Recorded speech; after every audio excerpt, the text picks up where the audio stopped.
Good morning प्यारे बच्चों, कैसे हैं आप सभी। आई होप आप सभी खुश होंगे, स्वस्थ होंगे और इस महामारी से दूर होंगे, बचे हुए होंगे। दोस्तों, जैसे कि आप सभी को पता है कि इस ऑनलाइन प्लेटफॉर्म पे सरस्वती अकेडमी पानीपत के इस ऑनलाइन प्लेटफॉर्म पे मैं आप सभी का रीजनिंग का ट्यूटर हूँ, आप सभी को रीजनिंग पढ़ाता हूँ। लेकिन आज स्टडी से हट के थोड़ी ही बात करने का आपसे मन किया। एक मुद्दा है जो गर्म मुद्दा है आज के टाइम में, कोरोना का। ठीक है, वैसे बात हम करते रहे हैं कोरोना के बारे में, लेकिन आज थोड़ी ही कल मैंने एक वीडियो देखी थी जिसको देख के मेरा थोड़ा दिल पसीज गया। हमारे एक बहुत ही अच्छे न्यूज़ रिपोर्टर थे, रोहित सरदाना जी। तो मैं कल उनके बारे में वीडियो देख रहा था, छोटी छोटी। तो उनकी दो छोटी छोटी बच्चियां हैं जिन्होंने एक बड़ी ही अच्छी पोएम सुनाई है, कविताएं कह रही हैं वो। दोनों छोटी छोटी बच्चियों ने कविता कही अपने परिवार के बारे में कि हम परिवार के 4 सदस्य हैं। एक छोटी ही बच्ची बोल रही है।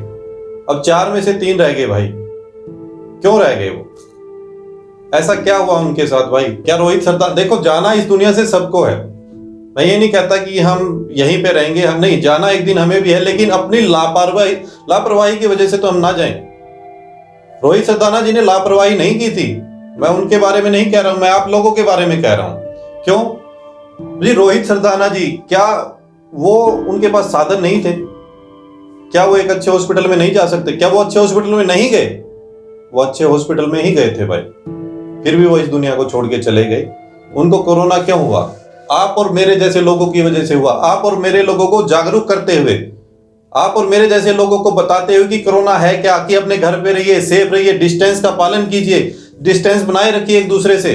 जितने नियम गवर्नमेंट ने बनाए हैं जरा उन पे ध्यान कीजिए। लेकिन हम आंख बंद करके बस चले जा रहे हैं कि नहीं कुछ है नहीं। बहुत से अभी लोगों से मैं मिलता रहता हूं तो उनसे बात होती है, फोन पे भी बात होती, तो आधे से ज्यादा पब्लिक तो ये सोच रही कि कोरोना कुछ है ही नहीं, कि गवर्नमेंट पागल बना रही है, गवर्नमेंट को अपना कुछ काम निकालना है, ये करना है, वो करना है।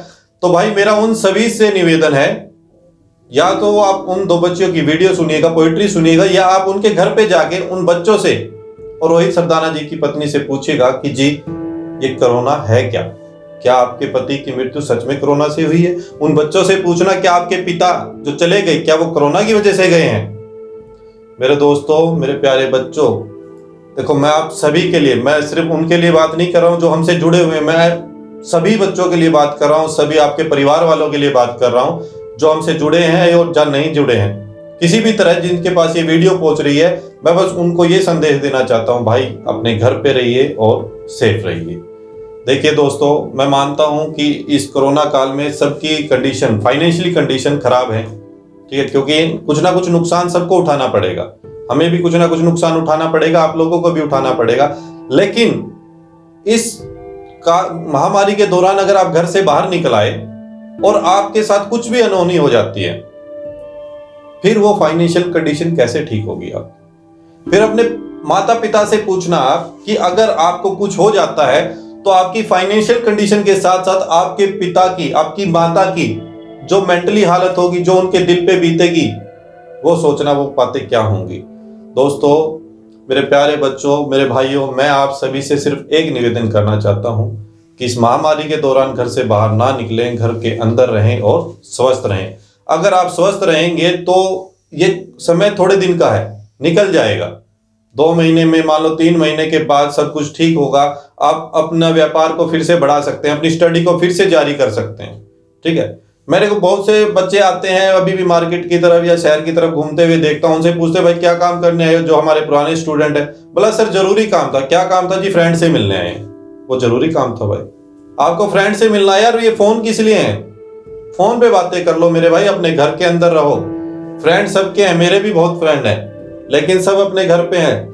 आप अभी समझदार बनो, अगर अभी तक नहीं बने हो तो बनो। और जिसको अभी भी ये लगता है कि कोरोना कुछ नहीं है, तो मेरा उन सभी से सिर्फ एक निवेदन है, अपने एरिया में आप जहां से भी हो, इस भारत के या इस दुनिया के जिस भी एरिया से हो, अपने जहां पे मान लो जिस भी गांव शहर में आप रहते हो, वहां के सिविल हॉस्पिटल में एक बार चले जाइए और इमरजेंसी वार्ड के बाहर सिर्फ 1 घंटा खड़े हो जाना। 1 घंटे में आपको पता लग जाएगा कि कोरोना कुछ है या नहीं है।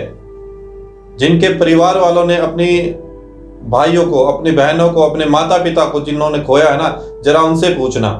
और फिर उसी हॉस्पिटल में आपको एक वार्ड मिलेगा जहां पे जन सेवा दल वाले लोग बैठते हैं। जिसको नहीं पता उनको बता रहा हूं, जहां पे जन सेवा दल वाले लोग बैठते हैं जरा उनसे जाके पूछना कि कोरोना कुछ है या नहीं है। उनके बारे में अब क्यों कह रहा हूं, क्योंकि जितने भी अगर आपके सिविल हॉस्पिटल में किसी की मृत्यु हुई है तो उसका संस्कार भी आपको करने नहीं दिया जाएगा। अगर आपके परिवार में किसी के साथ कुछ हुआ है तो उसका संस्कार भी आप नहीं कर पाओगे। वो जन सेवा दल के लोग हैं जो आपके परिवार के लोगों का संस्कार कर रहे हैं, जरा उनसे पूछना कि उनके दिल पे क्या बीतती है। कल मैं इनसे मिला था यहीं पे, सॉरी मुझे उनका नाम याद नहीं है, पानीपत सिविल हॉस्पिटल में जन सेवा दल में काम करते हैं। आज 1 मई के न्यूज़पेपर में उनका फोटो भी आया हुआ है। कल की तारीख में उन्होंने एक व्यक्ति ने 10 व्यक्तियों का संस्कार किया है। तो मेरे भाई जरा घर पे रहें।